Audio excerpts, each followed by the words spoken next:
Bienvenidos a un nuevo episodio de Delen Graphics, un podcast donde conversamos sobre diseño gráfico y todas esas adversidades que sufrimos los que vivimos en el mundo creativo. Mi nombre es Luis Palencia, soy un diseñador gráfico venezolano, ahora viviendo en la ciudad de Brooklyn, New York, y hoy, finalmente, después de un año in the making. No, en verdad yo quería hacer este episodio desde que yo dije voy a hacer un podcast, y yo quería hacer este episodio, pero bueno, las cosas tienen su ritmo. Nice. Y llegan en el momento que tienen que llegar. Hoy me acompaña Max González. ¿Cómo se pronuncia tu segundo apellido? En español se pronuncia Maximiliano Vogel González. Pero Es una alemana y no importa. Ok. Pero los gringos le dicen Vogel. Vogel, ok. Pero sí, Bueno, estamos... Max Vogel. Hoy en Delen Graphics, para mí, todo un honor porque yo te lo comenté cuando estuvimos conversando hace poco que estábamos hablando de hacer el episodio. A mí me pasaba que yo tuve la suerte que había una profesora en todas mis clases de la universidad en el 2003, cuando empecé la universidad, que estaba muy empapada y muy dentro de las cosas que estaban sucediendo, no solo a nivel mundial en el diseño, sino también a nivel nacional, o lo que hacían los diseñadores gráficos venezolanos. Y muchas de las referencias que mostraba estabas tú, estaba Alex Modo, estaba Iker, obviamente, Nice. y todo ese movimiento de la gráfica venezolana que estaba en el 2004, 2005, todo eso que se estaba dando. Obviamente estaba, se me va el nombre de este panel que siempre hace las cosas de música, que era un estudio. Masa, en fin. Todo eso, y tuve la suerte de recibir toda esa información. Wow. Y para mí desde entonces, no solo tu trabajo, sino también de todos estos personajes que acabo de mencionar, siempre fue una referencia y es súper bonito que ahora estés acá, te lo agradezco. Gracias, no, un placer. Agradezco, Un honor también oír eso. Esa parte no la sabía y me parece impresionante de ver que había alguien interesado en mostrar esos trabajos porque... Pero sabes que eso ocurre porque yo he tenido la fortuna y digamos el privilegio de recibir ese tipo de noticias, ¿no? Como que, hey, estaba en clase y mostraban tu trabajo, o estaba en tal lugar y mostraban tu trabajo, o me pasan fotos, y es súper bonito y me pone a mí en la posición de volver a cuando yo estaba estudiando en la universidad. Claro. Y veía tu trabajo, y entonces es como todo un ciclo, ¿no? Como se va pasando la antorcha la gente, y es súper cool, man. No, me parece demasiado cool. De hecho, mi generación no mostraban trabajos de gente de nuestra edad. Claro. O sea, o de la generación. Porque yo creo que yo vengo de una generación más vieja escuela y Prodiseño era burda de... En ese tiempo eran burda de... Vamos a mostrar el trabajo de los pioneros del diseño. Claro. Que eran señores que en esa época ya eran mayores o ni siquiera existían. Claro. Entonces, oír eso me parece interesantísimo porque, de hecho, Iker tenía una idea en Prodiseño de hacer una clase, era la clase de lo cool. Ok. O de lo de pingo, una vaina así. Y nuestros profesores no querían. Y Claro. No. Solo, chao, pero una vez a la semana, Ajá.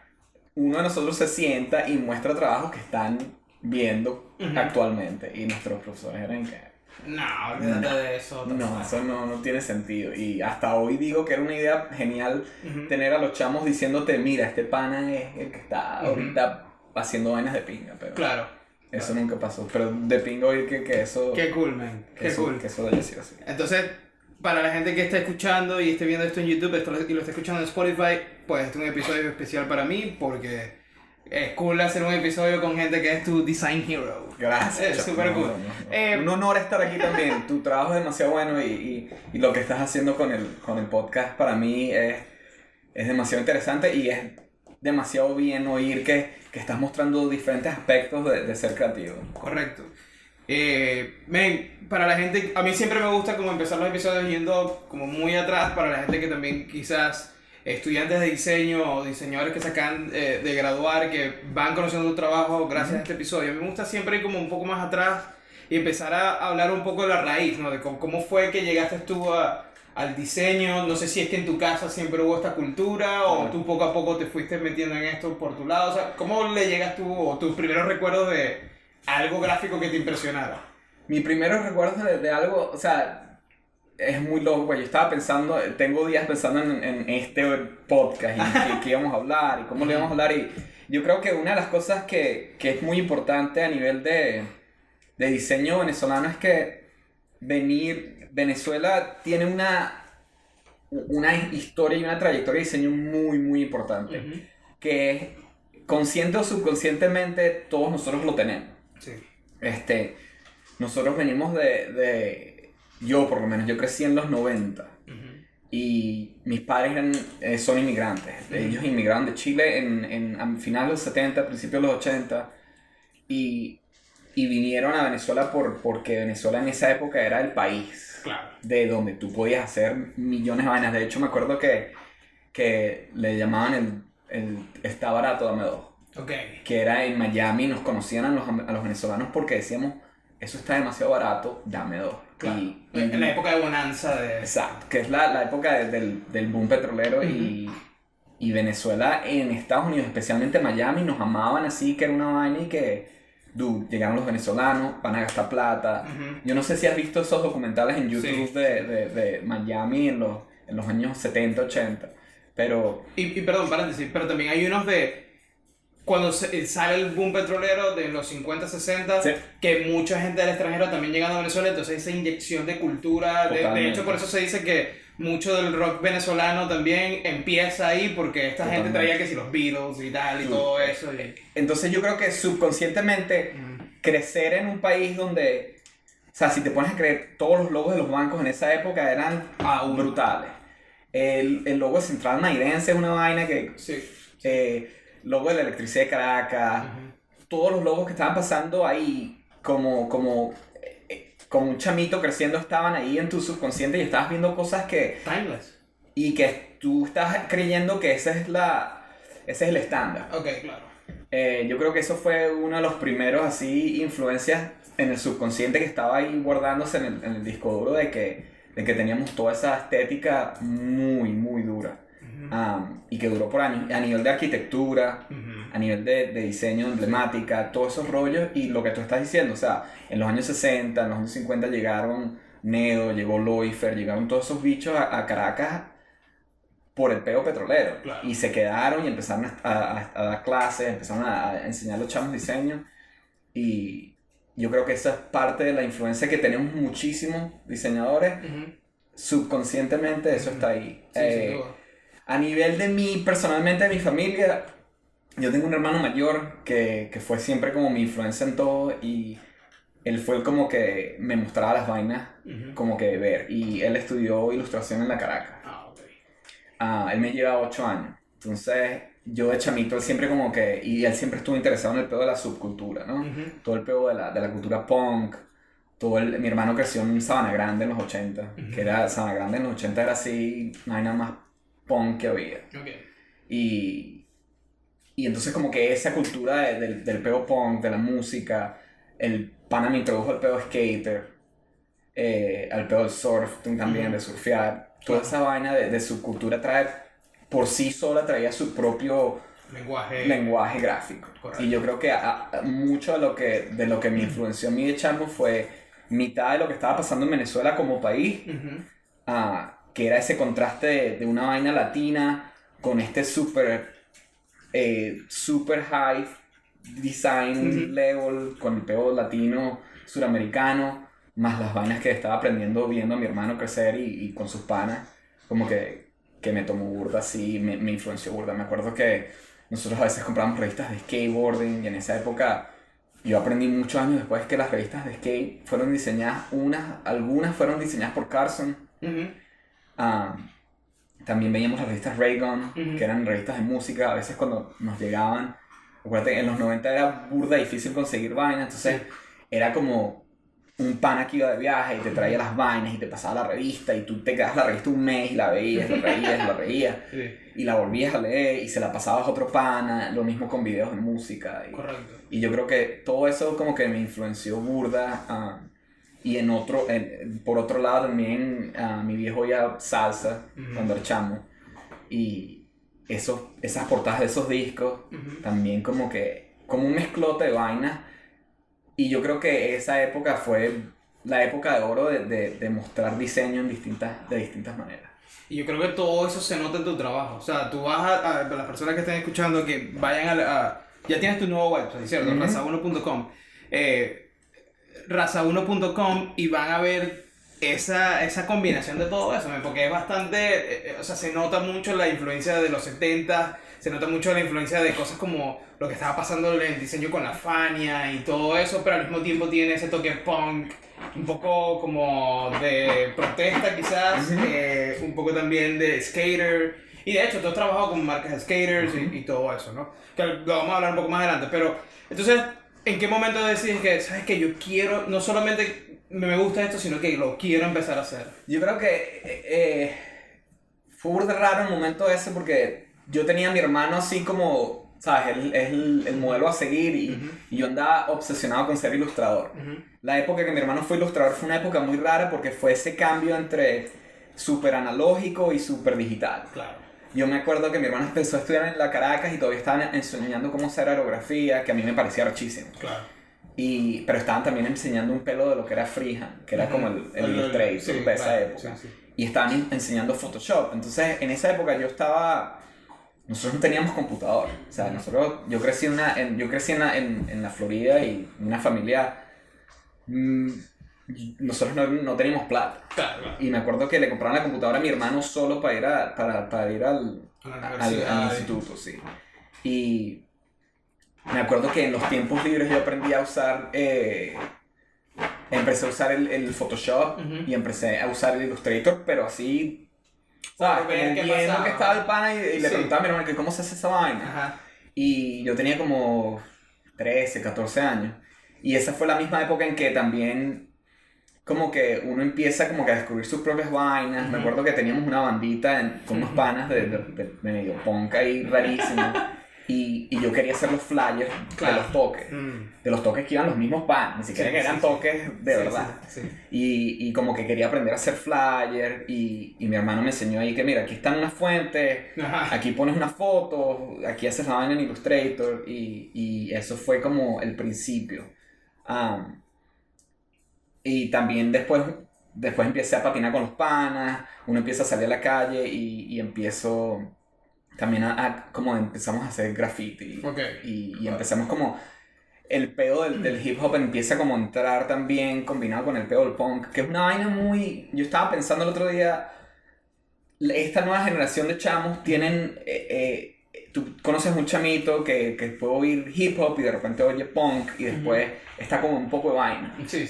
Nosotros creciendo no teníamos eso, no era tan fácil de descubrir, pero yo creo que como latinoamericano siempre ha sido parte de uno, coño, un ratico oyes salsa con tus viejos o estás en una fiesta y te vas para otro lado y estás oyendo punk o estás oyendo hip hop, entonces eso fue muy normal para nosotros. Y creciendo, entonces me acuerdo que íbamos a patinar, empezamos a patinar y empezamos a hacer graffiti, y empezamos a hacer tags. Y como que todo eso, como que llegó un momento en que dije, coño, ¿qué puedo hacer como carrera que pueda hacer todas estas vainas que me interesan? Claro. Toda esta influencia de alguna manera yo la pueda reflejar en... Exactamente. Coño, yo quiero hacer una portada de un disco. Claro. O yo quiero hacer flyers, o yo quiero hacer una revista, ¿por qué no? ¿Entiendes? O sea, esas revistas de skate yo quiero hacerlas, ¿cómo hago para hacer esas vainas?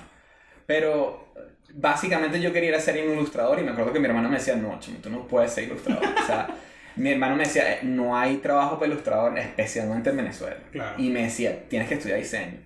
Y yo me gradué del bachillerato en el 98 para entrar en el 99 a estudiar en la universidad. Yo quería ir a la Caracas y mi hermano me dijo, no, tú no puedes estudiar esto, estudia diseño, porque ilustración yo te lo puedo enseñar o lo puedes aprender tú solo, pero diseño necesitas a alguien que te enseñe y hay más chances de conseguir trabajo. A nivel de Venezuela, ¿no? Claro. Estamos hablando de, coño, ¿quieres pasar pela bola burda o quieres medio conseguir trabajo? Como que la línea era irse para diseño. Y yo estaba ahí que no, y me acuerdo que el pana me llevó al centro de la estancia. ¿Tú conoces el centro de la estancia? Era el museo ese que quedaba en Altamira, que en paz descanse. Digo, yo viví en Caracas en el 2010 como por un año y medio, pero sí tengo muchas referencias porque me contaban de referencias. La estancia era un sitio rechísimo porque era un museo como de diseño. Entonces mostraban libros, mostraban vainas, pero mi hermano me llevó a una exposición de Loifer y Nedo. Wow, Yo sin saber ni puta idea de quién eran esos panas. Claro. Y ahí te enteraste como, todos estos logos y toda esta Y entonces entendí que la vaina era, tenía todos los sketches de los logos, de la electromaquia, de todo ese peo, y como que ver los logos hechos a mano. Wow. Y dibujados, era como que, verga, hay como una relación entre ser un pelo ilustrador, había un pelo de graffiti en alguna manera, de hacer las letras, Sí. y esa vaina a mí me fascinó, dije, ok, si diseño es esta vaina, vamos a echarlo. Vamos a ver. Pues yo veía diseño burda de computadora y Claro. logo, y vamos a hacer una página web, bueno, ni siquiera una página web, vamos a hacer una diagramación, una vaina burda aburrida. Pero cuando vi de que la vaina era más micro y de que podías hacer un logo y una emblemática y un peo así, dice, coño, o sea, esta vaina es de pinta. Claro.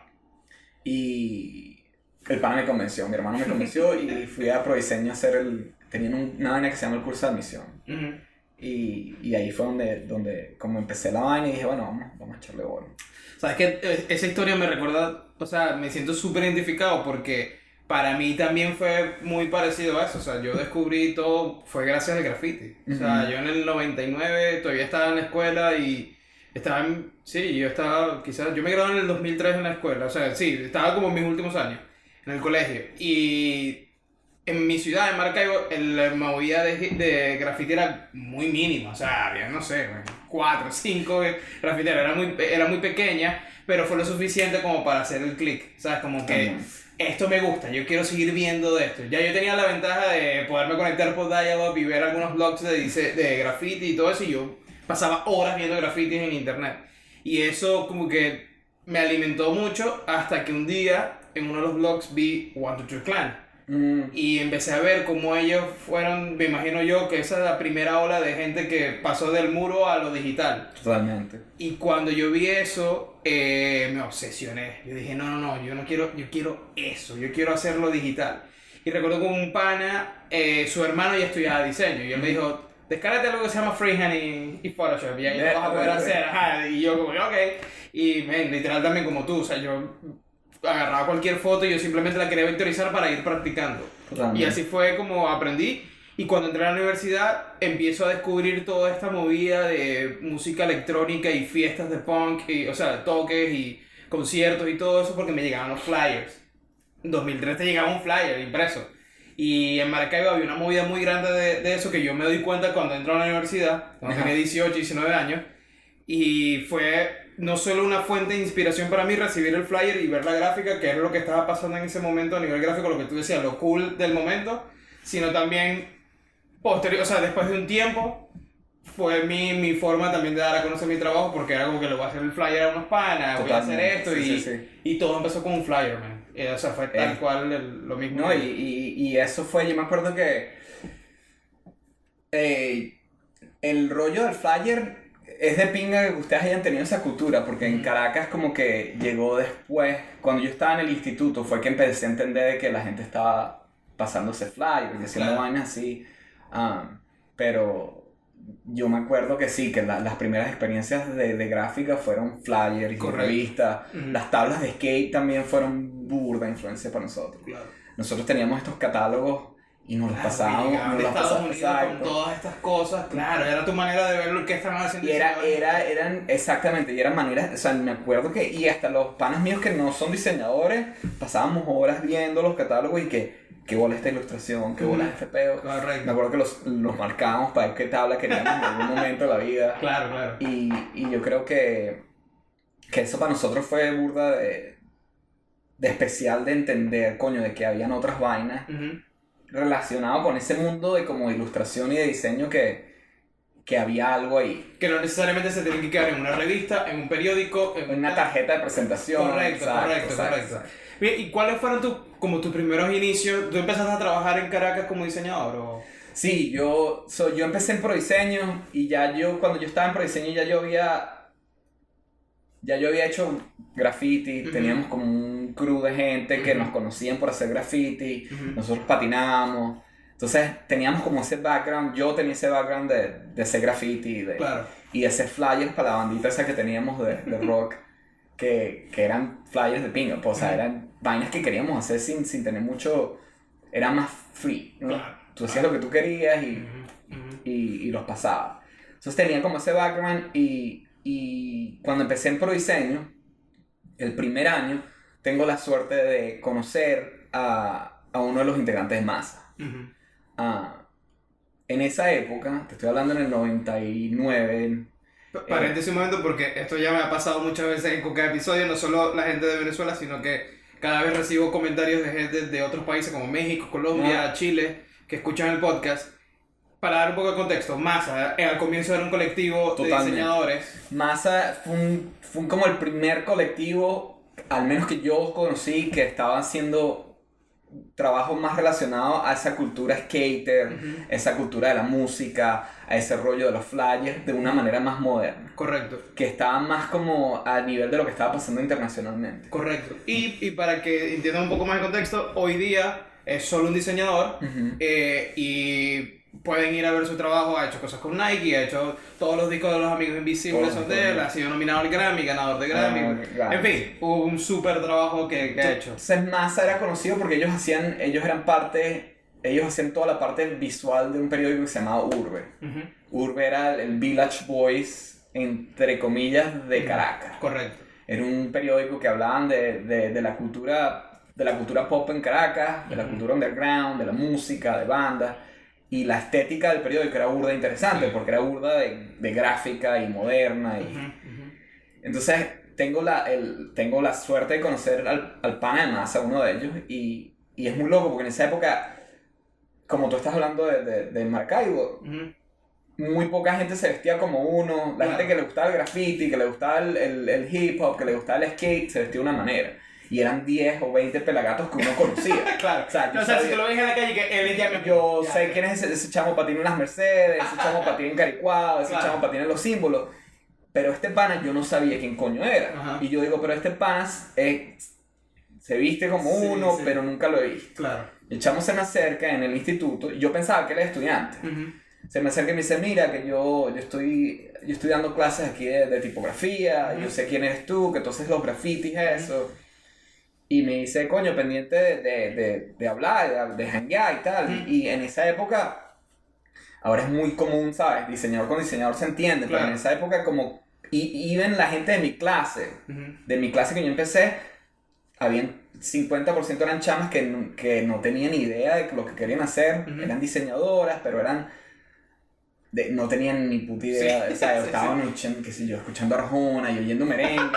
Y el otro 50 eran chamos que o eran surfistas o eran chamos de allá de Prados del Este que querían ser diseñadores porque, no sé, querían no les tocó otra. Exacto, entonces yo no tenía mucha gente con la que estaba relacionada de que, verga, ¿te gusta, qué sé yo, los Beastie Boys? Claro. ¿Has visto la revista Raygon? O ¿has visto estas vainas? ¿Sabes? Entonces, que se acerque un chamo que está en tu mismo instituto, que tienen las mismas ideas, tú que, verga, de pinga, vamos a echarle bola, ¿sabes? Y el chavo me habla, Miguel, me dice, coño, pendiente de hanguear y tal. Y yo, vale, de pinga, vamos. Y me acuerdo que cuadramos para ese fin de semana para ver unas películas. Yo tenía Star Wars y Wild Style en cassette, en VHS. Y le dije, coño, ¿las has visto? Y yo dije, no las quiero ver hace burro de tiempo. Y que, bueno, vamos a hanguear y tal. Y me dice, para que conozcas a los otros chamos de Masa.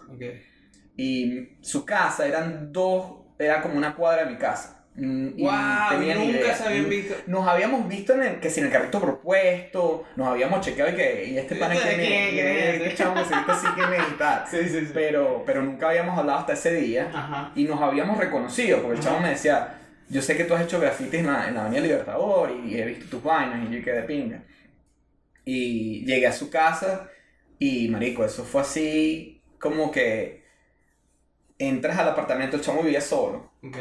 Miguel vivía solo y tenía la casa llena de flyers, las paredes, revistas Playboy de los 70, revistas Playboy de los 60, flyers marico, no tenías idea, tenía todos los catálogos de House Industry, que es esta casa de tipografía. Claro.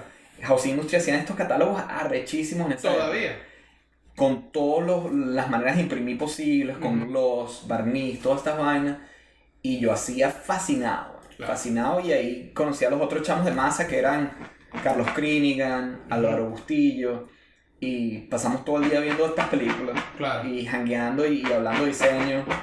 Ya, dame un segundo, súbela, porque, Sí, sí. marico, perdón, la gente que está escuchando, mi perrito está aquí. Con que la subas ahí, ya se va a quedar quieto. Eso es una malcriada, man. Ya, ok. Y nada, y pasamos todo el día hablando de vainas, yo fascinado viendo flyers, me di cuenta que estos panas habían hecho flyers para todo el mundo, o sea, Claro. habían un poco de fiestas con los amigos invisibles que ellos habían hecho flyers, tenían O sea, que ellos vienen, o sea, él viene trabajando con Amigos Invisibles desde esa época. desde esa época. ¡Wow! Metra, que es Carlos Krinigan, Ajá. que era DJ, y yo conocía de antes. Nosotros habíamos, cuando antes de entrar a Prodiseño, en esos tiempos patinando por la Plaza Venezuela, nosotros empezamos a ver tags de un chamo que escribía Metra. Y nosotros así, porque sinceramente éramos como 6, 7 chamos Claro, tagueando en esa parte de Caracas. Y que, ¿quién es este pana? Y conocimos a Metra, que era Carlos Krinigan, que era un DJ, y que era parte de Masa. Y el pana era demasiado así secreto. El pana dije, pero ¿qué haces tú? No, yo no. No, yo hago tags porque me los tripeo. Pero, chamo, ¿cuál es la historia tuya? No, hay que ser. Sí. Burda así de que no quería como develar la identidad. Y cuando yo voy a casa de Masa ese día, a casa de Miguel, conozco a Carlos y coño, pero este es el pana. Y empiezo como a conectar los dots de que estos tres carajos están haciendo urbe, están haciendo los flyers se llamaba el sancocho. Eran las fiestas de los amigos invisibles. Sí. O sea, era el sancocho y tenían todos estos flyers, hacían las paredes y ellos hacían una revista de surf en Venezuela, no me acuerdo cómo se llamaba, pero tenían todos los layouts de la revista de surf, tenían los layouts de urbe. Y entonces yo entendí, estos son unos chamos que están haciendo las vainas que a mí me interesaban en Caracas. Y de ahí como que nos conectamos y creció como una amistad. Y Miguel me dice, coño, si quieres venir a trabajar conmigo, estamos buscando como un pasante, un junior. Y este es mi primer año de diseño. Y yo quedé de bola. O sea, mi primer año de diseño me están ofreciendo como un gigcito. No le voy a decir que no. Y me lleva para Urbe a trabajar con él ellos estaban haciendo unos hats y unas vainas. Y empiezo a trabajar en Urbe con él, pero que sí, 1 día, 2 días a la semana. Y yo noto que es solo él, que los otros panas de Masa no están ahí. Y un día viene, él se iba y venía. La oficina era del tamaño de este cuarto. Y un día viene y me dice, coño, estamos haciendo una página web y necesitamos que me ayudes haciendo unos GIF animados. Estoy hablando de unos GIF animados de eso. Sí. Y yo dije, dale, pinga, vamos a hacer GIF, lo que sea, pues. O sea, y resulta que la página que estábamos haciendo era una página que fue muy famosa en esa época, que se llamaba loquesea.com. Claro. Yo no sé si tú sabes que loquesea.com fue el primer portal de información y de contenido en el 99, 2000 sí. que era Latinoamérica. Correcto. Y eran vainas de Latinoamérica, pero también cosas de Estados Unidos. Entonces era como una versión digital de lo que era Urbe, pero más hacia toda Latinoamérica. Y empezamos haciendo eso. Y me pidió ayuda y me di cuenta que estaba básicamente trabajando con lo que sea con ellos. Ellos estaban haciendo los logos, estábamos haciendo todo el skin de la página. Y me imagino que fue mucho de explorar, sí, yo lo sé hacer, y de pronto dije, bueno, voy a mover. Bueno, lo de pinga de Masa fue que como que yo estaba siempre abierto a entender cualquier vaina, ¿no? A nivel de gráfica yo sabía cómo mover vainas, pero el bicho me dice, vamos a hacer un GIF, y esto es lo que es un GIF. Ok, claro. Vamos a hacer Él está dispuesto a enseñarte. Exacto, y como que aprendí esas vainas así, pero a la misma vez estaba en el instituto, entonces estaba como que las dos escuelas. Lo de pinga de conseguir un trabajo en ese momento fue que en el instituto te dan como que todo la teoría, pero no hay práctica. Correcto. La práctica es las entregas, pero a veces son burda de elevada. Esta era práctica ahí en el momento. O sea, de hecho me decía, tenemos que hacer un banner en 2 horas o en 20 minutos para esto. Claro. Se monta y lo veías ahí mismo. Claro. Entonces eso fue como que... Esa fue mi experiencia cuando estaba en Prodiseño. Y lo que sea como que creció y se convirtió en un monstruo gigantesco. Nos mudaron de ese apartamento, de esa casita, de ese oficinita chiquitica en Sabana Grande, nos mudaron a Parque Cristal. Wow, okay. Parque Cristal era el primer piso de Parque Cristal, veías el Parque del Este, IMAX en todos lados. Ese concepto de las oficinas de Google o de las oficinas de Facebook, eso pasó en Caracas muchísimo antes que pasar aquí. Wow, okay. Ellos fueron burda de pioneros, tenían unos investors de Estados Unidos que estaban poniendo burda de billete en esta página. Okay. Y éramos como 150 carajos contratados. Wow. O sea, yo me traje gente del instituto, Miguel se trajo gente del instituto. O sea que en un punto tú llegaste a hacer, o sea, obviamente fuiste creciendo ahí y llegaste a un punto en que ganaste también la confianza de recomiéndame gente, tráeme gente. Bueno, no, y fue una vaina de que necesitábamos diseñadores. O sea, ni siquiera fue una de que íbamos para el instituto y que necesitábamos diseñadores. O sea, porque teníamos que hacer fan clubs de distintas bandas latinoamericanas y bandas americanas. Y mucha gente de mi instituto estaba ahí y como que fue una experiencia muy de pinga poder tener ese, como el .com sí. a esa edad, estando en el diseño. O sea, yo iba a clases, terminaba clases y me iba a trabajar. Claro. Y como que yo trabajé desde el primer año que estudié. Claro. Entonces era de pinga porque tenía el contraste de la vida real de trabajar en real y la vida de trabajar de ir en mi instituto. Y esa, por lo que sea, duró como 2 años y fue fascinante para mucha gente.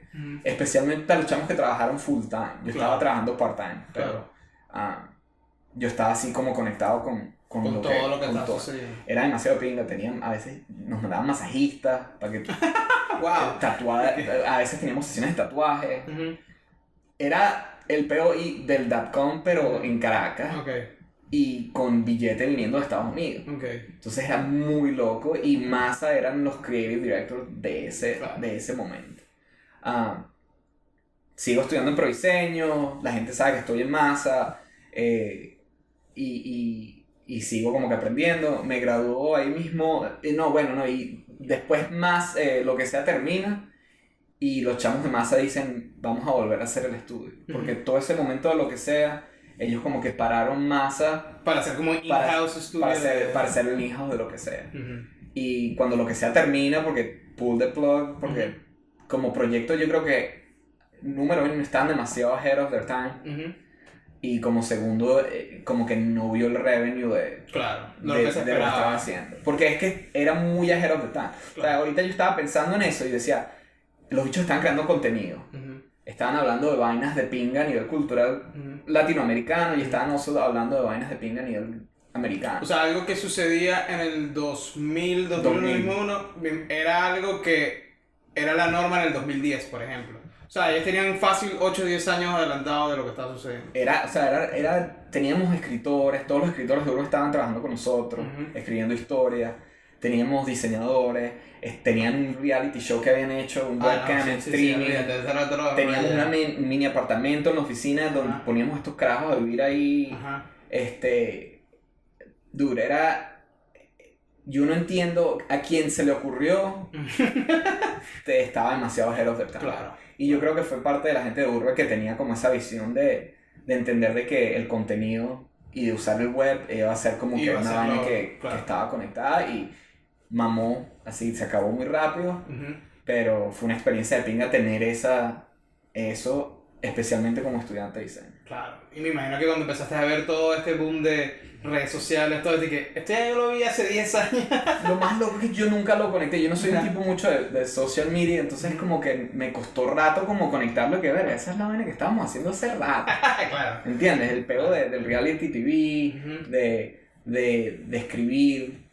¿Qué pasa? Ya, que aquí está Ángela en la producción y me está haciendo una seña. No estoy haciendo. No, está bien. ¿Tú quieres otra cerveza? No, yo estoy bien, Gracias. Entonces, ¿sabes qué me llama la atención? Entonces, ¿estuviste ahí y en qué momento te vas vienes a los Estados Unidos? Bueno, se acaba lo que sea y los chamos de Masa deciden montar el estudio de nuevo. Mira, nos mudamos, se mudaron a una oficinita chiquitín en Chihuahua. Y obviamente me traen a mí con ellos y que verga, vamos a seguir haciendo vaina. O sea, lo que sea murió, vamos a reconectar con lo que es Masa y hay como una reconfiguración de lo que es Masa. Se traen a Iker. Iker tenía mucha experiencia con motion graphics en ese momento y se traen a Iker, que Iker también era parte de lo que sea en ese momento. Se traen a Iker, uno de ellos se va, que es Carlos Crinigan Metra, se va de la vaina y entra otro pana y entonces son 4 chamos en masa y me invitan a mí como que ser el diseñador de ellos, como el junior todavía. Yo todavía estoy en el instituto. Claro. Estamos hablando de 2001. Y ese fue el año donde para mí fue el de más experimentación en nivel gráfico. Que lo que sea fue de pinga, pero era lo que sea. Claro, era un branding que ya estaba establecido. Esto fue de verdad lo que era yo, lo que quería hacer, fue lo que me atrajo a trabajar con los chamos de masa, que fue hacer vainas de pinga, ¿entiendes? Empezamos a trabajar con la marca Pau. Sí. ¿Sabes cuál es esa marca? Sí, bueno, para la gente que está escuchando, Pau fue, yo diría, la primera marca full skater de Venezuela, sí, quizás. Sí, probablemente. Fue una marca súper exitosa, fue de las primeras marcas de skate. Fue la primera marca también que conectó con el pedo del hip hop y empezó a sponsorear chamos del skate y del hip hop en Caracas. Fue la primera marca que hicimos tablas de skate para los chamos y conectamos con Pau, que era un cliente de masa y yo empiezo a trabajar burda de cerca con el dueño de Pau en hacer la ropa. Sí. Llega 13, DJ 13 y nos pide que le hagamos el primer disco, que también fue, para mí fue un honor así, después de que terminó la corte, el pana llega y que mira, estoy haciendo esto yo solo y hagan lo que ustedes quieran. Claro. Eso sí fue una vaina que tuvimos en masa, que tuvimos la suerte de haz lo que te dé la gana. Claro. Es que confiaban en la calidad gráfica. Exacto. Que tenían. Y trabajamos con los amigos, trabajamos con un poco de gente haciendo, o sea, imagínate, yo venía de clases, de ver clases todo el día, de tienes que hacer esto, otro para mañana, y yo dale, pinga, yo hago vamos a hacer algo. Y llegaba más y que mira, hoy tenemos que hacer un disco de 13. Claro. O hoy tenemos que hacer unas tablas papadas, o tenemos que hacer camisa. Entonces eso fue como que burda me llenó burda a nivel de trabajo como chamo. Y uno de los puntos más importantes fue cuando deciden Miguel y la gente de masa sacar un libro de diseño latino. En esa época estar conectado en internet era burda distinto. Claro. O sea, habían 3 o 4 portales de diseño mundial que tú ibas y veías la vaina y leías links. Sí. Y como post de gente y que este chamo en Inglaterra está haciendo tipografía. Sí. Los chamos de House Industry acaban de sacar una, pero no había nada de Latinoamérica. Yo casualmente en estos días me acuerdo de, no sé si ya hasta visitaste Design is Kinky. Design Kinky, que era como un portal de diseño de noticias. Y News Today. Sí. News Today era cada mañana, entonces chequeabas la vaina porque solo lo boteaban una vez al día. Sí. Lo chequeabas en la mañana y lo chequeabas en la noche, antes de irte a dormir. Y Miguel decide contactar a la gente de GB, que es una editorial alemana, no sé si sabes cuál es, sí. que hacía solo libros de diseño en esa época. Y los contacta y les dice, mira, vamos a hacer un libro de diseño latinoamericano. Y los panas ni tenían puta idea de que había diseño en Latinoamérica. Claro. O sea, te estoy hablando ese cuento de que los panas creían que en Latinoamérica no había un carajo. Que todavía estábamos ahí cazando. Exacto, sí. Esa fue la reacción del pana y ve que Miguel le mandó unos trabajos de los que habíamos hecho y los panas esto es calidad de Europa. O sea, esta vaina, o sea, es como la estética del diseño moderno, pero en español. Y los panas le dan luz verde y en el estudio pusimos como un call out en esos websites de miren chamo, o sea, estamos haciendo un libro de diseño latinoamericano, manden sus artes, este es el tamaño, este es el formato, y la cantidad de vainas que nos llegó fue impresionante. Wow. O sea, estamos hablando de Brasil, Ecuador, Colombia, Perú, Chile, Argentina, México, y lo más de pinga era que en vainas totalmente distintas. La gente de Argentina mandaba vainas de fútbol, pero unas vainas rechísimas, infographics de Maradona. La gente de Brasil mandaba unas vainas con unos colores que tú nunca habías visto. Los panas de México hacían otras vainas. Y entonces empezamos como a curar ese libro internamente y lo sacamos. Y fue el primer libro de diseño latinoamericano que fue editado en Alemania. Okay. Y esa vaina para Massa fue gigante. Claro, hasta O la sea, fecha. hasta la fecha. Y fue así como que abrió la puerta y le dijo a toda Europa y Estados Unidos de que, ¿sabes? Estamos aquí y existimos. Y ponemos el libro juntos y lo sacamos y es el palo. O sea, me acuerdo que nos mandaron cajas a nosotros para venderlo y el libro le va muy bien. Y la gente está feliz porque es la primera vez que el diseño es tomado a nivel moderno otra vez como que... Y nos dio mucha luz en el estudio de que la gente decía, a ver, qué bolas lo que están haciendo por el diseño venezolano y el diseño internacional a nivel latinoamericano. Claro. Y nos dio la oportunidad de conocer muchos otros diseñadores y estudios que estaban existentes. Y empezaron a colaborar y proyectos y... No mucho, empezamos como que nos empezamos a conocer y empezamos a ser más conocidos a nivel de diseño y como que el back and forth y empieza esa conexión que ya en esa época ya era suficiente. No tanto de trabajar juntos, sino de tener esa conexión que, epa, ¿qué pasó? Estos son los problemas que tenemos nosotros en latinoamericanos. Coño, marico, ¿qué están haciendo? ¿Cuáles son tus clientes? Y vainas así. Entonces, eso pasa y en el mismo momento llega el 2002 y yo me gradúo de ProDiseño. Okay. Y todo este tiempo yo estoy trabajando con Massa y me están pagando a veces cuando, ¿sabes? Lo que se puede. Pero llega el punto en que yo necesito, ¿sabes? Me estoy graduando y necesito conseguir trabajo. Claro. Y el problema en Venezuela en esa época, y me imagino que ahora, era que habían como 7 u 8 trabajos, posiciones que tú podías tomar graduando. Pero nos estábamos graduando como 23 carajos. Claro. Entonces era una competencia burda de heavy. Tú podías trabajar en los canales de cable de latinoamericanos, que era Discovery, Sony y Nickelodeon. Pero eso eran 3 puestos. Y otros puestos eran trabajar en el periódico, en el Nacional, en el Universal y en unas revistas ahí. Y eso era todo, chamo. Claro. Y si tú no salías con ese trabajo graduado, tenías que esperar hasta que el pan se muriera, claro. ¿sabes? O sea, Sí, no sí, había sí, manera. sí. Y yo me gradué y no conseguía nada. Okay. Entonces, yo no podía trabajar más con Massa porque necesitaba hacer plata. Claro. Y me acuerdo que yo estaba buscando plata, así que ¿dónde puedo trabajar? ¿Dónde puedo trabajar? Y no había trabajo. Y pasa el peo del rollo petrolero en Venezuela. Estamos hablando 2002. 2002. Ajá. No empieza, y es como el COVID, pero en esa época. Okay, sí. Estás en tu casa, estás encerrado, vas para marcha. Y a nivel de trabajo fue burda difícil conseguir nada. O sea, yo estuve un año completo sin conseguir trabajo. Hacía vainitas aquí y allá, pero no había nada. Y esa vaina como que me pegó burda porque venía de estudiar, de trabajar desde chamo, ¿sabes? Desde que entré en diseño y yo decía, verga, esta vaina, ¿sabes? O sea, aquí hay fuentes, aquí hay cosas para hacer. Claro. Y de repente llegas a ese stop de que no hay nada y fue burda de como que soy yo. ¿Será que no tengo talento? ¿Cuál es la vaina? ¿Será que no hay trabajo?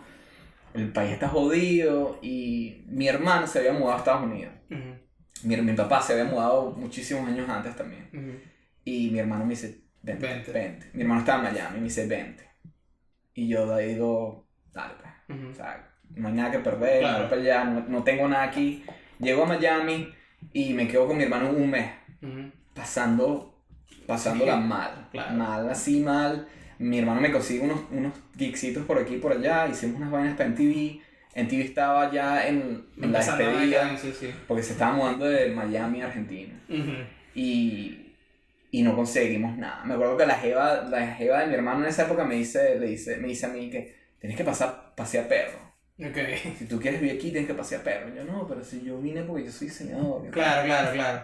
Y no, pero ¿qué te crees tú? ¿Tú crees que eres especial? Claro. Y entonces te dicen esa vaina que te hace sentir como que coño. Poner en el ego, ¿no? O sea, que coño, pero tú te crees que eres especial, tú no vas a pasear perro. Que me imagino que sería como que tú no vas a manejar Uber. Y que coño, no, sí, de pinga, que coño, que hagas plata haciendo esa vaina, pero yo no. Chamo, yo no vine a pasar roncha, no me vine de pasar roncha a Venezuela a pasarla aquí, ¿sabes? Como que o sea, todo el punto de venirme para acá es porque estudié diseño, porque quiero ser diseñador. Claro. ¿Entiendes? Y sin ofender a nadie que esté en Miami haciendo Uber o paseando perros, pero esa no era mi idea. Mi idea era ser diseñador. Entonces me mudo a Miami esos 2 meses y yo digo, no, yo no voy a hacer, porque yo sabía que si empezaba a hacer esos gigs, te ibas a ir como por, te ibas como a descarrilar la iba a idea, perder el norte que tenía. Claro. ¿Entiendes? La jefa de mi hermano que vas a hacer $50 al día, puedes hacer asistente de producción en películas, que significa buscarle el café a Robert De Niro, buscarle la tintorería a este pana. Y yo dije, no lo voy a hacer, no voy a, así pase roncha y pase hambre por 6 meses, tengo que saber si esto va a funcionar o no. Claro. Y mandaba email todas las mañanas, todas las noches mandaba email a compañías, compañías de ropa, compañías de revistas, en todos lados, a ver qué caía. Y les decía, mira, este es mi portafolio. Me acuerdo que había hecho un portafolio antes de venirme de Venezuela, había montado un portafolio con animaciones, diseños, todas las vainas que había hecho masa. Y en una de esas, chamos, yo me acuerdo que yo estaba ya a punto de volverme a Caracas, porque en Caracas tenía mis panas, ¿sabes? Tenía mi mamá y decía, coño, esto no tiene sentido. Estar aquí en Miami esperando que pase algo no tenía sentido. Y, marico, esa semana me llegó un email en la mañana y dice, el email venía de Echo, Marc Echo. El Marc Echo era una marca de ropa súper legendaria de hip hop de esa época, y gigante. Y me llegó un email de Marc Echo, no de Echo, pero claro, de un pana en la compañía Echo, y me dice, le pasé tu portafolio a Marc, le encantó, hay unas cosas que él quiere, que le encantan, nos encantaría ver si tú quieres venir que te entrevistemos. Y yo, ¿qué? Sí, dale. Y yo le muestro el email a mi hermano, y mi hermano y yo lo buscamos, lo vemos, y que de bola. Y le escribimos de una, chamo, y yo no hablaba inglés, nada. O sea, hablaba que sí, good morning, good night, ya, y 1, 2, 3, 4.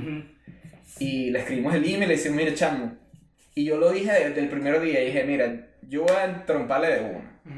Yo no hablo inglés y no tengo papeles, pero de pinga de ir de que nos conozcamos. Dale. Dije, coño, porque no quiero crear esta falsa expectativa y que yo sé que a mucha gente le pasa, que te escribe a alguien y tú llegas y que, bueno, ¿y tienes papeles? No, bueno, muchas gracias. Sí, claro. Entonces les escribimos y me devuelven el email y dice, sí, bueno, queremos conocerte, vente para mañana para que te volamos esta semana para Nueva York. A que conozcas a Marc Echo, que quiere hablar contigo. Y yo que, le rebotimos que, bueno, pero yo no hablo inglés. Me va a tener que traer mi hermano. Y los panes que, bueno, dale, aquí están los 2 tickets. Y nos mandan unos tickets para ir a... Pero eso no fue como un boost de confianza de... Ya va, o sea... Al punto de por yo no hablar en idioma, de que incluso se vaya a mi hermano. Claro, y ahí fue cuando dije, ¿sabes qué? Esto es como una señal. Pues. Claro. O sea, de ping que nos fue a pasear los fucking Claro. Y nos fuimos a Nueva York, conocimos a Marc.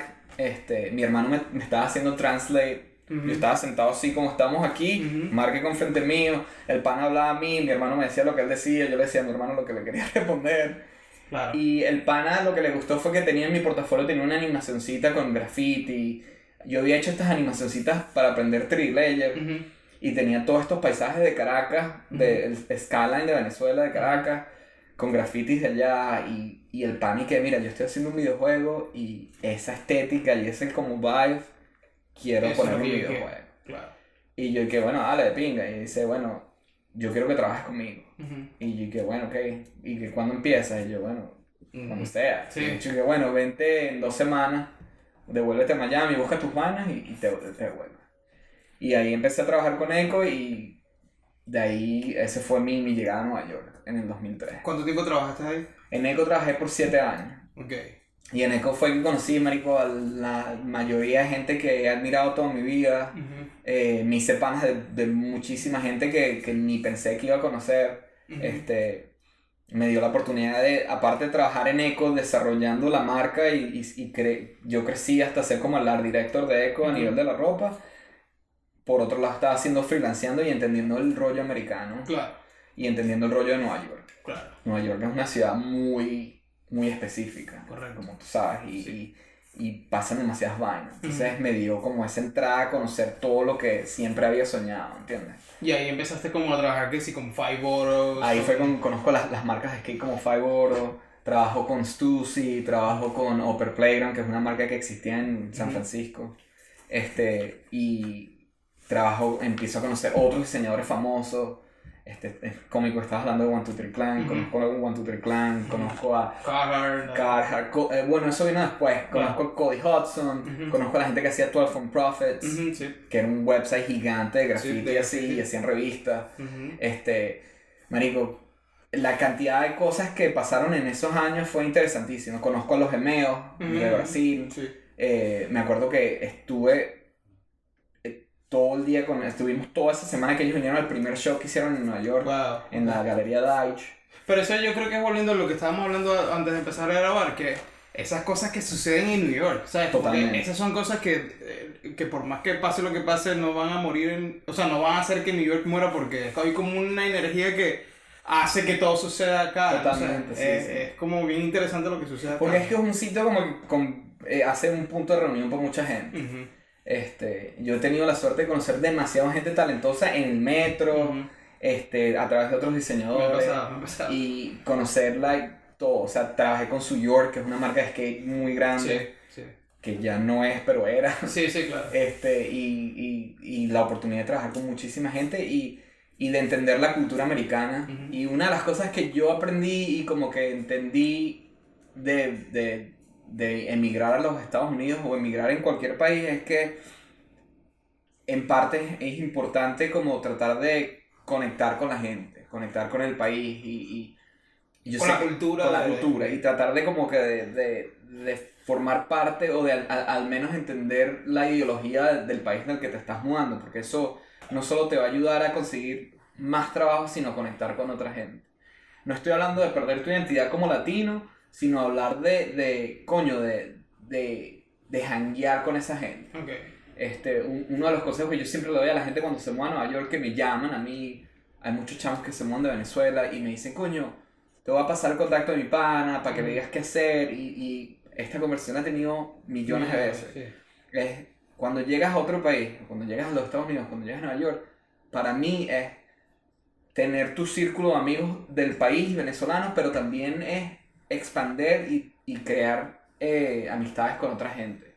Sobre todo americanos. Sobre todo, o la gente con la que estás trabajando, es muy importante porque es la única manera que vas a poder como entender la cultura y poder usar tu rollo latino, pero also entender lo que está pasando a tu alrededor. Y hacer el blend, o sea, hacer esa combinación. Y muchos de mis amigos hoy en día, amigos cercanos, son gente que no son venezolanos, son gente que son de aquí. Una de las personas que conocí entrando a ECO, la primer mes, fue una persona que yo admiraba mucho, que es Grotesque. Claro. Kimo Meyer. Y él fue un pana que me tomó en su, ¿sabes? El pana me agarró y me fue guiando burda, y fue el primer pana que como que vio y que verga, este chamo está haciendo vanas de pinga. Y así mismo que no éramos, el pana es suizo, yo soy venezolano, conectamos de una manera muy arrecha. Y eso es otra cosa que yo creo que, por ejemplo, lo que estás hablando, que Kimo, Grotesque, que por cierto, para las personas que no sepan del trabajo de Kimo, yo creo que él es una leyenda del diseño gráfico, al menos acá en New York. Totalmente. Una persona que marcó sin duda alguna como un antes y después. O sea, hay muchas cosas. Y él también o sea, creo que mucho de eso es que él se sumergió demasiado en la cultura de New York. Siento yo. O sea, él supo reflejar mucho como que lo que pasaba con los latinos acá, con los europeos. O sea, él supo el pulso de lo que es la ciudad, ¿no? Y yo creo que también eso fue por lo que conectamos mucho, fue que los dos éramos emigrantes, veníamos de distintos lugares, teníamos ese amor que tú también tienes por Nueva York.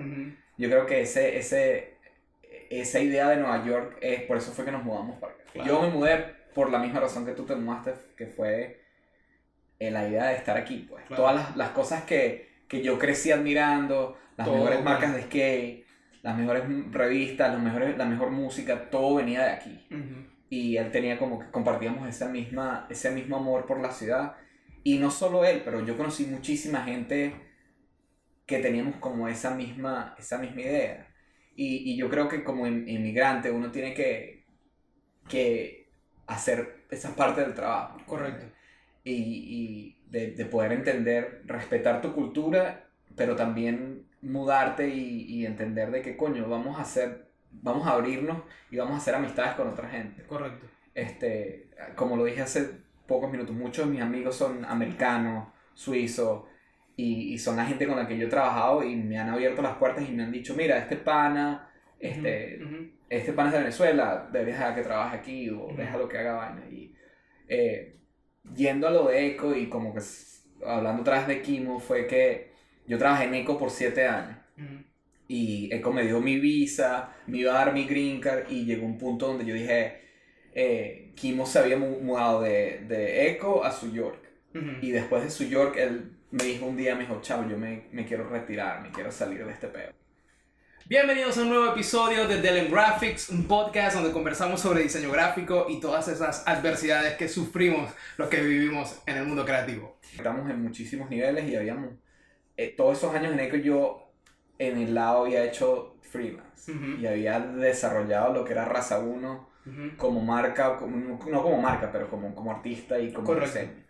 Y eso fue también otra cosa que yo creo que es muy, muy importante, es no perder ese hambre de hacer cosas, ¿no? Si consigues un trabajo full time de pinga y archísimo y lo mejor, pero también es bueno seguir desarrollando lo que quieres hacer de lado, porque a veces yo trabajé en Eco 7 años, pero no era lo que yo quería solo hacer. Yo quería hacer tablas de skate, yo quería hacer revistas, portadas de revistas, yo quería hacer art show. Y esos 7 años fueron los que me dieron esa oportunidad. Claro.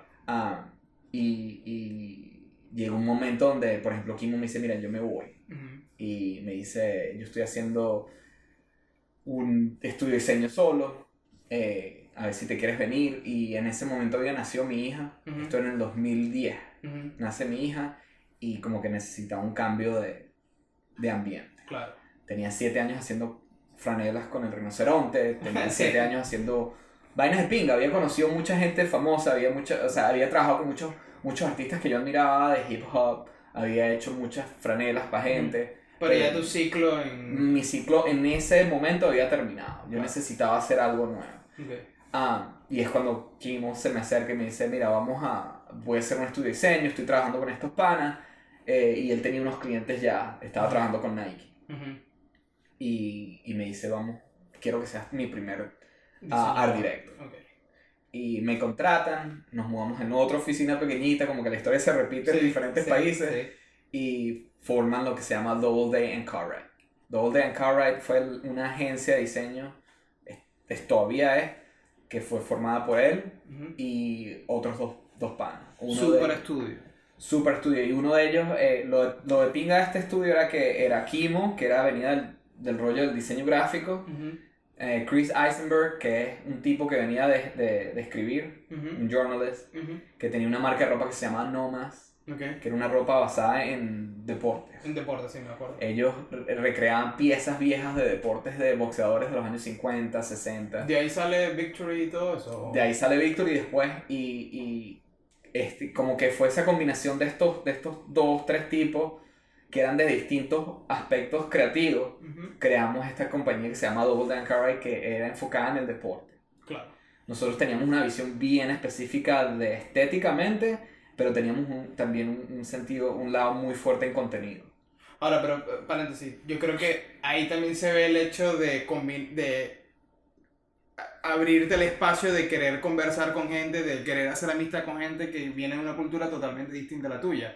Porque también te vas a conseguir con gente con un background totalmente distinto, con carreras totalmente opuestas, pero que van a encontrar un punto en medio, sí. Que es lo que hace a Doubleday tan específico y como que logró tantas cosas increíbles, ¿no? Yo creo que la conexión fue porque Kimo y Chris tenían una afición por el deporte muy increíble. Kimo ama el deporte, el básquetbol, el fútbol, y Chris tenía la misma afición. Un chamo que nació y creció en Manhattan. Entonces tenían esa afinidad y formaron el estudio juntos. Y es ahí donde me traen a mí y empezamos a hacer trabajos con Nike. Y lo más impresionante de eso fue que Nike nos usaba a nosotros como una especie de laboratorio. Claro. Nike se nos acercaba con ideas que tenían más o menos y la probaban con nosotros. Y nos decían, ¿por qué no se tiran esto? La tienda Nike ID que está en Broadway, ¿sabes cuál es? Sí. Eso fue un concepto que nosotros creamos años antes. De customizar y todo de customizar específicamente piezas. Fue un concepto que Nike se nos acercó, ese fue nuestro primer cliente. Nosotros hicimos No me acuerdo qué... Ya, pero es muy loco empezar una agencia con tu primer cliente sea Nike Bueno, para pero proyectos es que- especiales. O sea, yo entiendo el background que ya venía, obviamente, ya Claro, hay muchas cosas, ¿no? Pero... Kimo tenía ya un background de artista bien establecido Claro. y este pana Chris tenía una marca bien establecida. Claro, claro. Entonces, Chris, que vale importante mostrarlo, Nomas era una marca de ropa que hicieron un video muy, muy famoso que se llama LSD No No, que es la historia de Doc Ellis. Doc Ellis fue un jugador de béisbol que batió hizo un hit en LSD. Wow, ok. Y Chris, antes de conocer Kimo, agarró y escuchó una entrevista de NPR de Doc Ellis. Y él, en la entrevista, es solo audio, él escribe todo ese día, esa experiencia de haber jugado béisbol en LSD. Y Chris tenía un amigo que es parte de lo que... Nosotros en Doubleday trabajamos con muchos ilustradores que son como parte de la familia. Se llama James Blackman. Y James ilustró esta historia. Okay. Y eso fue El boom. un boom en YouTube. Tienen como 200, una cantidad de views que es increíble. Okay. Y tengo que decir que ellos empezaron todo ese trend de agarrar audio y hacer animaciones con el audio. Sí. Eso fue... Ellos fueron uno de los primeros que lo hicieron. Con ese de LSD No No. Entonces por eso fue que Nike conocía el trabajo de No Más. Claro. Nike conocía el trabajo de Kimo y fue que se les acercaron, no sé a cuál de ellos, se le acercaron con el proyecto y Kimo se montó este estudio. Pero ahí también es la importancia de proyectos personales o proyectos como que yo quiero hacer esto, o sea, si esto no es lo que me pide mi agencia donde trabajo, donde sea que yo esté trabajando, escuché esto y lo quiero hacer, yo tengo esta visión, yo la voy a lanzar a ver qué pasa, ¿no? Totalmente. O sea, como Y eso es como que es bien importante lo que estás haciendo, que todos los art shows y todas las cosas que hacíamos Kimo y yo solamente cuando estaban en Echo, eran eso exactamente. Eso, mira, quiero hacer sealscreen. Claro. Quiero hacer unos afiches, Okay. quiero hacer un show, Claro. que no tiene nada que ver con mi trabajo, pero era esa necesidad de seguir creando. Claro. Y yo creo que esa es una de las claves también que aprendí cuando estaba en Masa, que era de hacer proyectos para ti mismo. Ese libro de Latino fue un proyecto para nosotros, Claro. pero lo que hizo fue que nos abrió las puertas a otros clientes. Correcto. El hecho de ese video del LSD No No fue un proyecto totalmente para ellos. Correcto. Eh, Cada vez que yo hablo con gente que escucha el podcast, yo le digo como que la parte más importante es qué va a pasar luego que tú sales de la oficina. O sea, de 7 a 12, de 7 a 1 de la mañana, ¿qué estás haciendo? O sea, como ese momento, si tú estás trabajando en una agencia, el flip que yo considero debes hacer como, ok, la agencia es quien paga mis cuentas, este es mi side hustle. Mi trabajo en realidad es lo que está pasando de 7 a 12, de 7 a 1, que es donde voy a hacer estos proyectos, voy a hacer estas ideas, voy a sacar estas curiosidades que tengo y a ver qué pasa, ¿no? Totalmente, y es verdad, y yo creo que a veces uno se queda pegado en qué puedo hacer para hacer plata, o Claro. qué puedo hacer para hacer, y yo creo que eso es una de las cosas buenas de venir de Venezuela. En Venezuela tú haces muchísimas cosas porque las quieres hacer. Sí. No hay un fin monetario al final del día. Pero es a largo plazo. A largo plazo, pero todos esos experimentos, por ejemplo, me imagino que el video de Caracas que ustedes hicieron, Sí, men, eso era jugando. y fue un video que para mí hoy en día todavía es así que... Es relevante. O sea, ese video es relevante y fue una experimentación. Sí. Ustedes no hicieron un video, vamos a hacer un video para que alguien me pida hacer... Claro, y nunca pensamos como que vamos a hacer este video pensando en que vamos a cambiar la estética de los videos de hip hop en Venezuela. Fue un experimento. Sí. Y yo creo que esas son las cosas que en mi experiencia de ser diseñador por tanto tiempo, yo tengo en Nueva York 16, 17 años, son esos los proyectos que me han traído proyectos que son más relevantes. Correcto. No son los proyectos con los que, mira, vamos a hacer plata con esto. Son los proyectos de que esto fue una experimentación. De hecho, la razón por la que me contrataron en Echo fue porque hice un videíto chiquitico, videíto cortico de animación que yo estaba jugando con los layers de After Effects. Correcto. Entonces yo creo que por experiencia esos son los proyectos, los que hace uno on the side, que son los que, mira, quiero hacer un video para un pana que tiene una banda. Correcto. No me van a pagar, pero voy a hacer lo que se me dé la gana. Voy a hacer el diseño de un disco de un pana que también tiene una banda. O Claro, Esos son los proyectos donde tú tienes mayor libertad, haces lo que quieres y puedes probar sin tener la necesidad de que tenga un cliente o tengo que seguir las reglas del cliente. O tengo que seguir unos trends o no qué tal o lo que sea. Quiero más likes hoy día, quiero más likes. Exacto. Quiero hacer esto y ya, ¿no? Para mí. Ok, entonces ¿cómo fue ese proceso? ¿Cuánto tiempo estuviste trabajando en Double Day? En Double Day trabajamos 3 años. Ok. Y fue lo mismo. Nike venía con nosotros porque teníamos muchos proyectos que hacíamos nosotros para nosotros.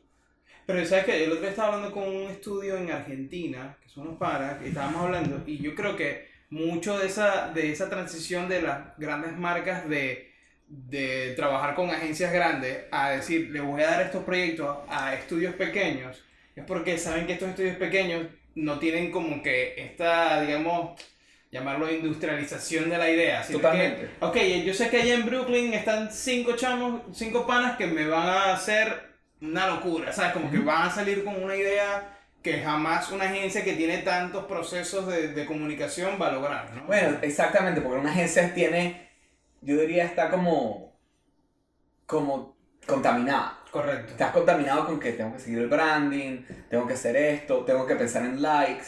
Son todos estos, como que te pones todas estas barreras y cuando empiezas a diseñar con tantas reglas y con tantas como que estructuras, está muy forzado. Okay. Y Nike se nos acerca y todos los clientes se nos acercan con esa idea, pues, y que, coño, nos encantó lo que hiciste con ese video, ¿por qué no? ¿Qué podemos hacer? Correcto. Y eso fue lo del ID Store, ¿no? A nosotros se nos acercaron con estas chaquetas de cuero, varsity jackets, y nos dijeron, dude, hagan lo que ustedes quieran, ¿qué se puede hacer que sea customizable? De hecho, nosotros teníamos un junior designer que mandamos, ellos hicieron un pop-up en Bowery para probar esta chaqueta y mandaban basqueteros famosos, raperos famosos, nosotros le hacíamos las chaquetas a ellos. Okay. Y fue una manera de Nike como probar en una pequeña escala lo que iba a hacer esa tienda en Broadway. Correcto. ¿No? Y que, ok, ¿cuáles son los parámetros? ¿Qué tanto se puede customizar? ¿Qué tanto no se puede customizar? Y nosotros hicimos eso como por un año. Okay. Y lo hicimos en distintos stages, ¿no? Hicimos para Perdón, de casualidad, ahí no estaba... Yo una vez escuché un podcast de Mike, el que hoy día es el dueño de Chinatown Market. Mike era un intern. Ok, porque él cuenta que él era parte de esa tienda custom de Nike, o sea, como que la agencia que supongo que era Double Day lo contrató y como que mira, ve a hacer... fue un trabajo en conjunto con el marketing, con el departamento de Nike, ¿no? Nike agarra y busca este sitio en Bowery que es burda específico, pequeño, nadie sabía que era una tienda Nike, si ni pasabas de rapidito ni te das cuenta. Pero entonces contrataron chamitos y nosotros como que los entrenábamos. Nosotros le damos todos los assets y que estas son las fuentes que vas a usar, esta es la manera que queremos hacer la chaqueta. Y eso fue como una interacción entre los chamos de Nike que habían contratado, entre ellos Mike y nuestro chamo que teníamos ahí, que estaba todo. Para referencia, busquen Chinatown Market, que hoy día es una marca súper famosa. Antes de eso también tuvo en ICNY. En fin, es un chamo que también ha hecho cosas súper interesantes. Mike y Sherman. Eso salió de la experiencia de trabajar en esa tienda. Correcto. Pero entonces Nike se nos acercó a nosotros y dijo, ustedes tienen que desarrollar todos los assets del asunto. Y lo hicimos con básquetbol, lo hicimos con los mundiales de fútbol. Toda la gráfica, elementos, todo. Y probar que iba a funcionar. A veces hacíamos cosas que no podían funcionar. De hecho, nosotros... O hicieron cosas que quizás después iba la gente a customizar y nunca nadie agarraba esos elementos. O que logísticamente no iba a poder funcionar nunca. ¿Entiendes? Pero le dio a Nike la idea de cuánto tiempo necesitas para customizar. ¿Qué se puede hacer? ¿Qué no se puede hacer? Y lo que tú estás diciendo, ¿qué cosas sí la gente está como que... Me gusta esto, pero esto no. De hecho, nosotros desarrollamos, y eso fue una cosa que yo me siento orgulloso que desarrollamos en el estudio, lo de... New York Against the World. Okay. Nosotros desarrollamos ese customizable era Against the World. So la gente venía que Brasil Against the World, Caracas Against the World. Y eso fue contenido. Claro. O sea, el diseño fue normal, pero eso fue una cosa que vino del estudio de decir, conecta sentimentalmente con la gente. Y eso tú lo ves ahorita, hay miles de marcas que ahora lo usan versus. Porque nosotros hicimos el trademark de eso. Okay. Nike tiene el trademark de bla bla bla Against the World. Okay. Y eso fue una de las piezas que hasta hoy en día tú lo ves por ahí. Venía gente de todos lados del mundo.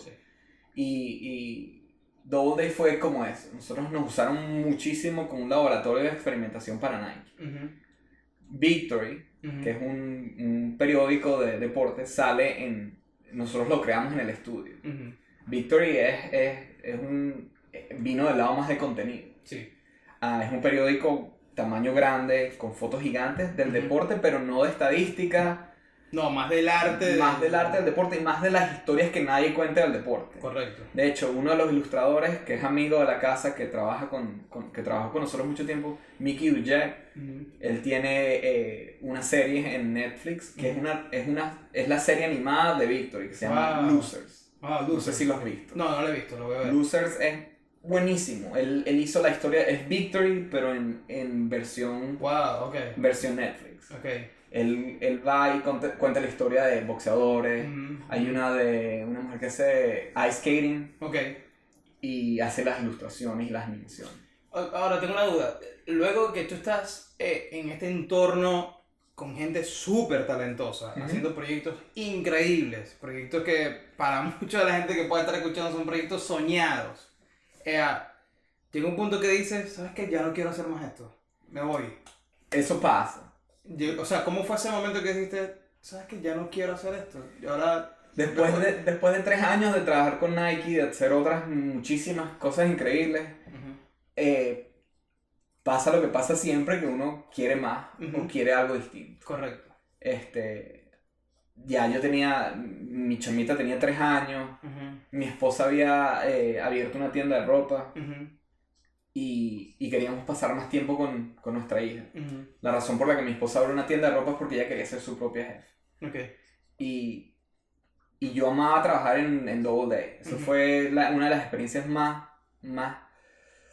que me llenó muchísimo a mí Ujú. como diseñador, ilustrador y me dio la oportunidad de trabajar también con otros chamos. Sí, Me dio la ya más de oportunidad dirigir equipos, de ser dirigir, líder. de decir, coño, el trabajo tuyo puede funcionar para este proyecto. Ujú, ujú. Y es una cosa que como diseñador, cuando llegas a ese punto donde no tienes que ser solo tú Ujú. haciendo todo, sino que dices... Y empezar a soltar Y empezar a, como a curar, Ujú.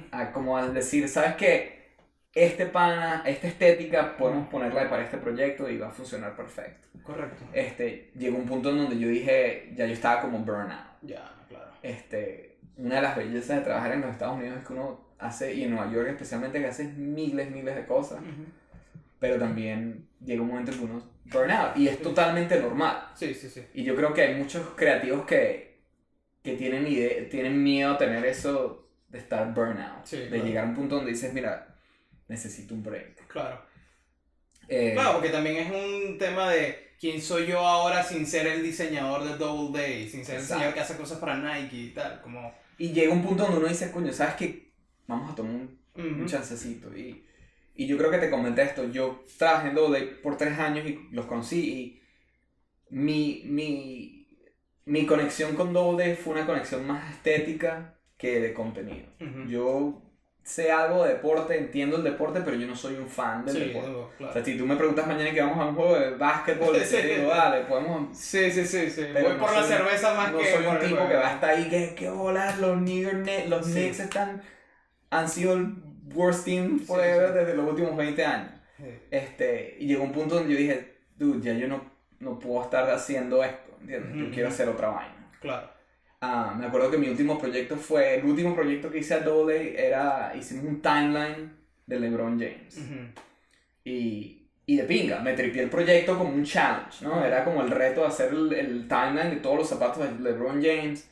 Seleccioné el diseñador, me acuerdo que se llama Naturel, Ujú. Sí, claro. que es un chamo que yo conocí así hace muchísimos años. Y cuando yo lo agarré para ese proyecto, él no era famoso. Okay. Era un chamo que estaba haciendo su vaina. Y yo dije, este chamo ama los deportes Sí. y la estética como que era perfecta para los zapatos de LeBron. Sí. Y ese Como fue todo el rollo geométrico de triángulos y aquello. Y el chamo hizo la vaina y fascinado. Y me encantó porque como que lo catapultó para que fuera más conocido. Ujú. Y la gente de Nike estaba encantada con el proyecto. Y la gente que seguía Naturel era perfecta para ese Para proyecto. ese proyecto, claro. Y ese fue el último proyecto que hice Nike. Y me acuerdo que yo ese día le dije a la gente de Double Day, le dije, coño, este va a ser mi último proyecto. Yo quiero hacer quiero hacer otro año. Claro. Me acuerdo, de hecho, ese día le dije a todo el mundo que yo me estaba retirando del diseño, como chiste, ¿no? Porque yo no sabía qué iba a pasar. Correcto. Yo necesitaba ese momento de no diseñar más. Y abres tu tienda, fundas tu... abro una tienda, con mi esposa abro una segunda tienda que es de objetos de diseño, que es cerámicas y textiles. Y como que la idea de curar y encontrar cosas y encontrar otros diseñadores no gráficos, sino diseñadores de cerámica, de muebles, de textiles, me pareció una idea más interesante y algo que me pareció más fulfilling al momento. Okay. Y es cuando abro la tienda que se llama Home of the Brave. Y ahí es tu manera de ser más como director de arte, ¿no? Que empiezas a ser como el director que une todas estas piezas que forman... Empiezo a usar todos los conocimientos que he tenido desde que me fui de Caracas hasta pasar por ECO, a pasar a Double Day y empezar a usar todos esos conocimientos y crear un espacio donde pueda mostrar piezas que para mí tienen más relevancia, ¿no? Okay. Mostrar, ¿sabes? Trabajar más en contacto con makers que están haciendo cosas distintas. Correcto. En esa época nadie estaba haciendo, la gente le sabía mierda los home goods, sí, las cosas de hogar.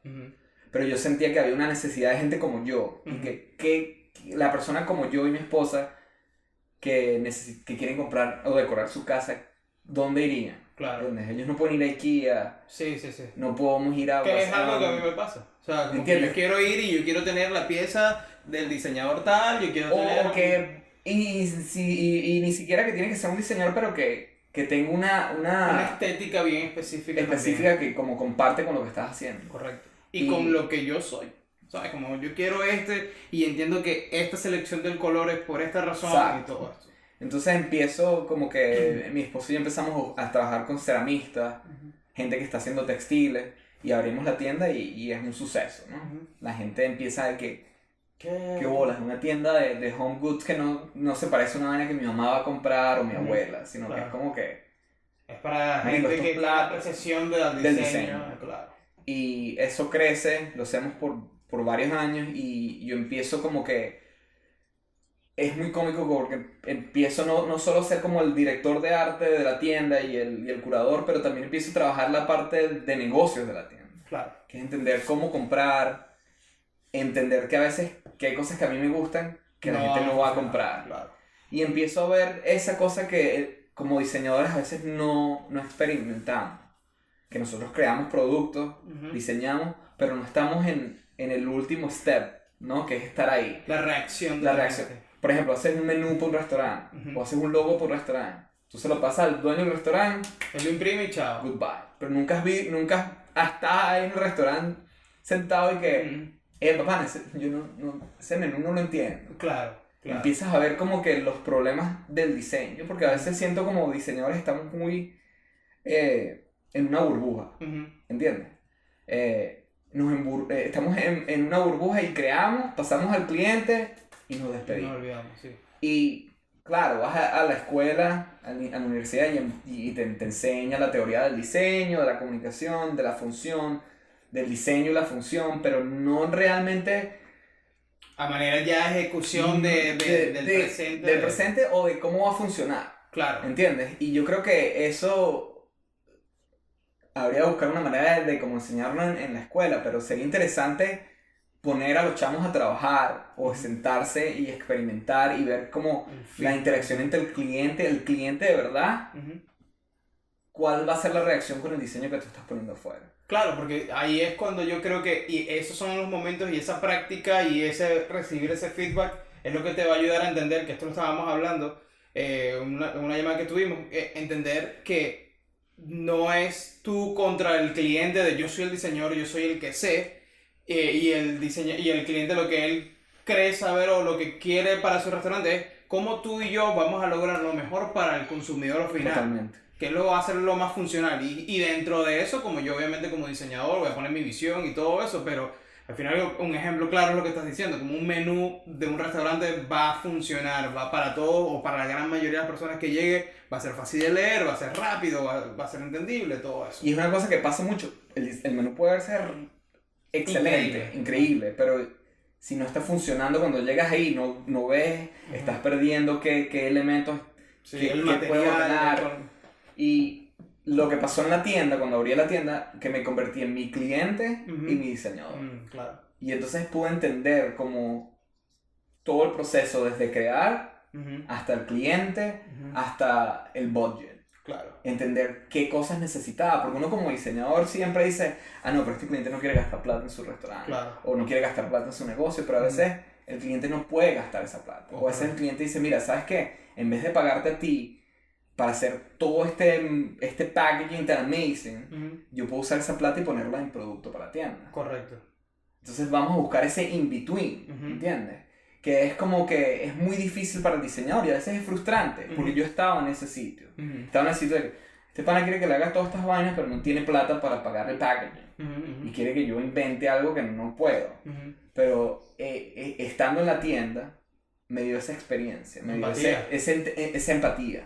Esa empatía por el cliente, por el cliente al final, el cliente que va a comprar en la tienda o el restaurante o cualquier sea el business, el dueño de la tienda o el dueño del business y tú como diseñador. Claro. Como entender esos 3 puntos y cómo abordarlo de una manera de que, ¿sabes qué? Necesitamos hacer esto. Correcto. Y me abrió muchísimo los ojos. Me abrió muchísimo los ojos a entender proyectos antes que había hecho que bolas que había sido tan esto es lo que quiero hacer. Sí. Que es una cosa que tenemos los diseñadores muchísimo. El ego y el ego y lo que tú estás diciendo, yo sé lo que estoy haciendo. Claro.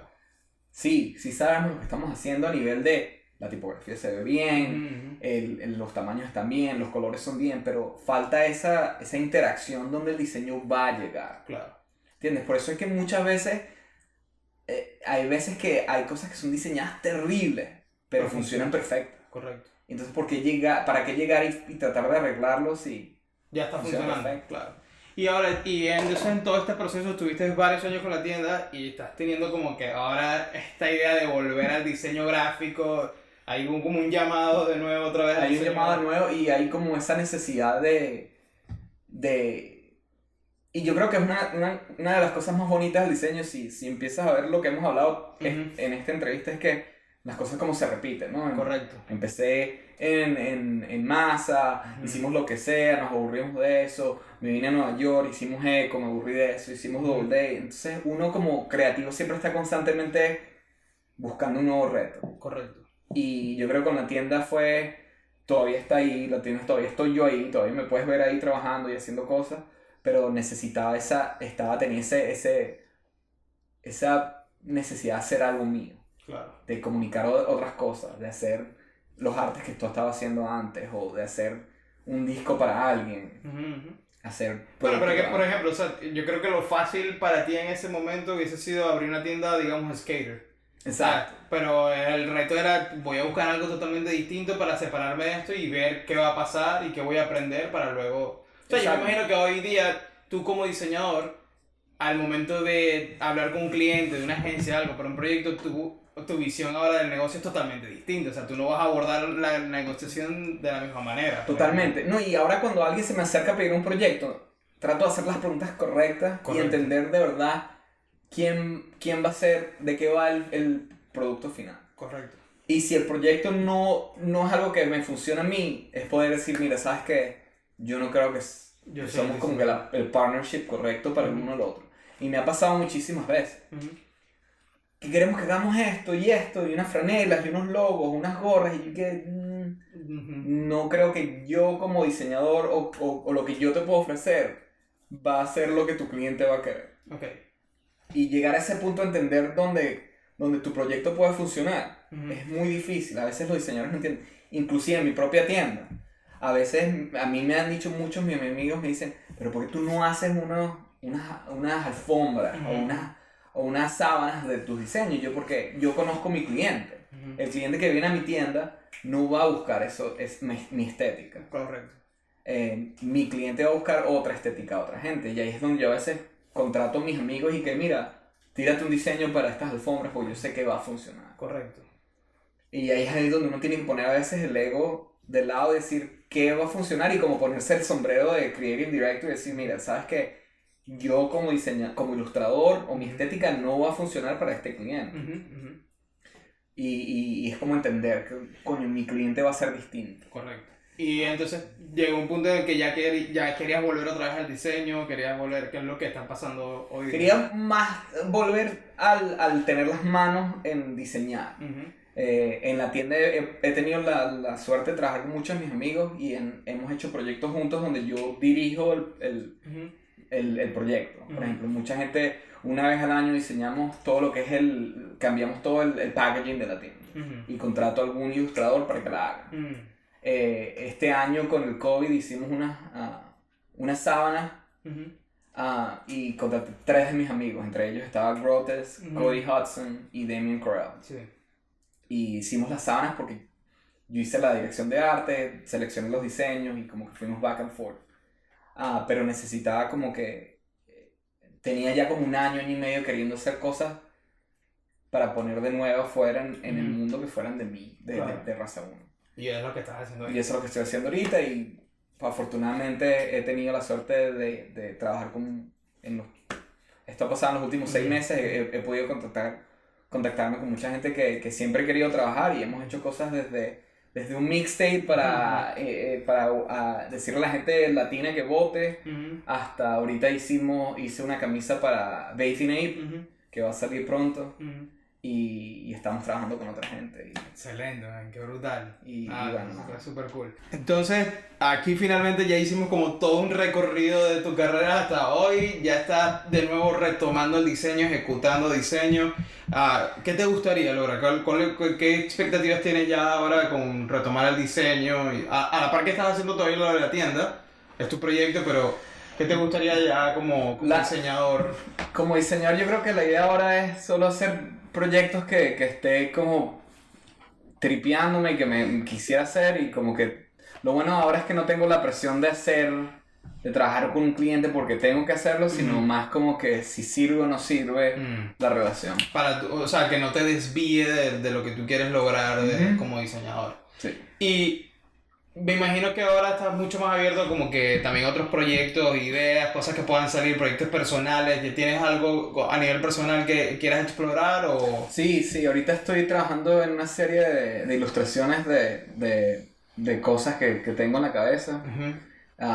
Y como siempre, como que esas son cada vez que uno hace un proyecto personal como que te trae otras cosas nuevas Correcto. y es como una especie de terapia, de hacer algo para ti, ponerlo, sacarlo y más para ti que como para la gente. Correcto. Es una cosa más, estoy haciéndolo más para mí, de ejecutarlo, terminarlo, ponerlo arriba y moverme para el siguiente.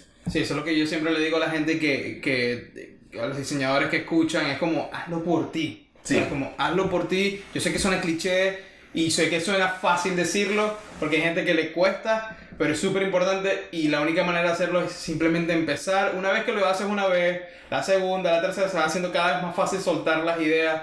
Y como estábamos hablando en el episodio, no sabes hacia dónde van estas ideas que te van a traer un cliente, te van a traer algo. Claro, y a veces a mí me encanta, por ejemplo, las cosas que tú haces del 5 minutes, Ajá. el 5 minutes, 30 minutes. 30 minutes graphic illustration thing, porque es como... Yo estoy soltándome. Exacto, Estoy y a soltando veces... ideas. A veces son buenas, hay veces que yo incluso antes de subirlas a Instagram digo, esto es una mierda, no, pero yo voy a seguir el proceso, ¿sabes? Como que no me gusta, no importa, vamos para arriba, porque el proceso es cada domingo cumplir con esta idea de quiero No, y hacerlo aparte de- es como, yo creo que es fascinante la parte de explorar, de hacer y que... Hoy quiero hacer esto, o Ajá, quiero hacer esto otro, y correcto. ver y que... Sabes que nunca he jugado con la tipografía de esta manera, nunca he Correcto, jugado con ilustraciones de esta manera, nunca he usado estos colores, y yo creo que es una cosa que es como un ejercicio. Es un ejercicio y son ideas que estuvieron 30 minutos en mi cabeza, o sea, eso no me define como diseñador. Totalmente. Pero bueno, entonces, pues nada, men, para la gente que escuchó este episodio, gracias por escuchar hasta acá. ¿Dónde te pueden conseguir? ¿Dónde pueden ver tu trabajo? ¿Tienes un nuevo website? Sí, tengo un nuevo website, mi website es raza1.com, que es el que tenía antes, Claro. que es el CEO, pero tengo trabajos nuevos y en Instagram raza1.com, raza1. Raza1.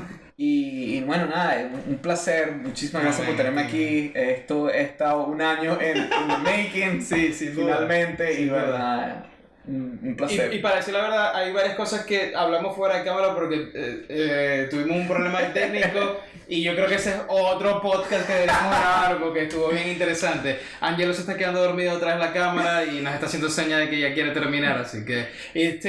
y a mí me pueden seguir como @DelenGraphics, el podcast Delen Graphics, en todas las redes. También estamos en Patreon, donde ahí pueden también seguir apoyando al podcast para que esto continúe. Apoyen. Sí, por favor, por favor. Y pues nada, espero que este episodio haya sido de beneficio para todos ustedes, que les guste y que hayan aprendido algo de un héroe del diseño venezolano. Gracias. Así que super cool. Gracias, man. Gracias.